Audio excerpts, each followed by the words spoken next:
ocean is an archive.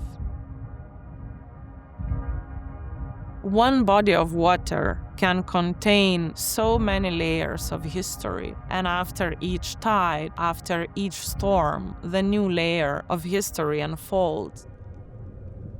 This call to emerge and submerge in the water comes driven with intuition. It's time for water. It was calling me home.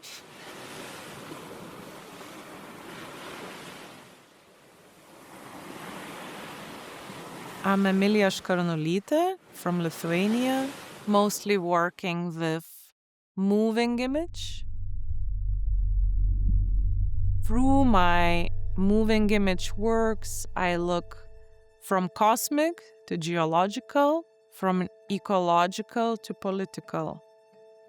Often I try to create these temple-like immersive spaces where we could bring back the respect to the exploited body of water. I feel it's very important, and through my work I always try to return to different values and of being together, to the ritual, to the myth.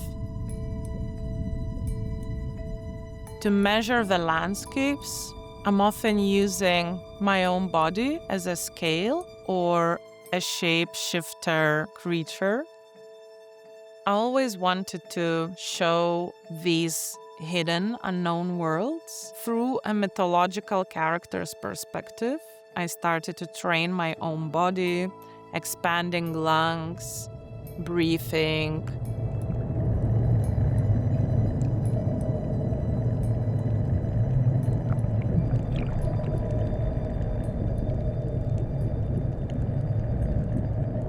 In one of my first videos where I'm using my own body, I'm trying to measure these invisible Cold War structures in Arctic Ocean, in decommissioned NATO submarine base, where I swim in 4 Celsius water and trying to guide the viewer through mythological characters' perspective, seeing these ruins and human left scars. Body becomes just more a measuring tool of history, time, and geopolitical landscapes.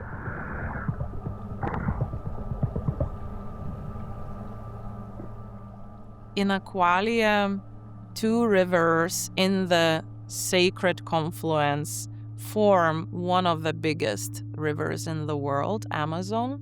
One river with sediments meets Rio Negro, another very hot and warm, full of bio debris and matter.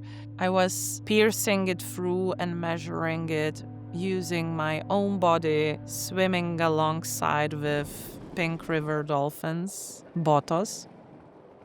It was a very scary and unknown experience, not only due to the rivers going different directions and pulling, but also the notion of other beings being around me. But just the call was so strong to immerse. It's being said that, we have this mammalian effect. So when you put face in the water, other kind of senses remembers of being a fish. So it's really being present in the moment during the dive. I feel the need to go back to this geological time perspective and deep time perspective, but it's really hard, how a single-celled organism sees the world, how mineral or uranium sees the world. Sometimes I'm using 3D simulations, sometimes LiDAR scans, sometimes 4-kilometer depth submarine cameras that helps to pierce through portals and touch this liminal space between visible and hidden quantum world.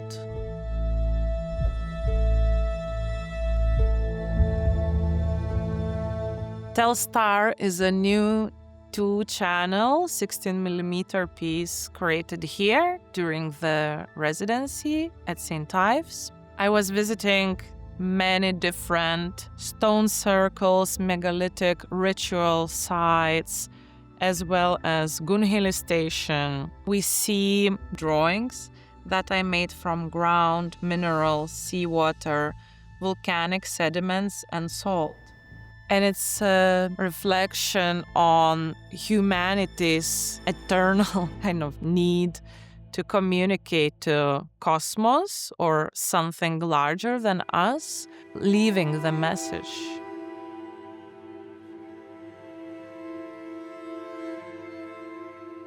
I see moving image and video installations more as sculptures in the space. Sound has the same importance as the image. We could close our eyes in the space, but we still could experience those sites and locations.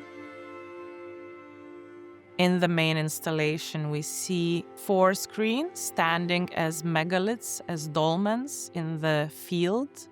So moving image becomes as a sculpture embracing us, and also the light and pixels becomes like water flow showering us. The most important for me is how the viewer is flowing in the space, how their body receives that emitting light and sound, and how the other senses of the viewer can be activated.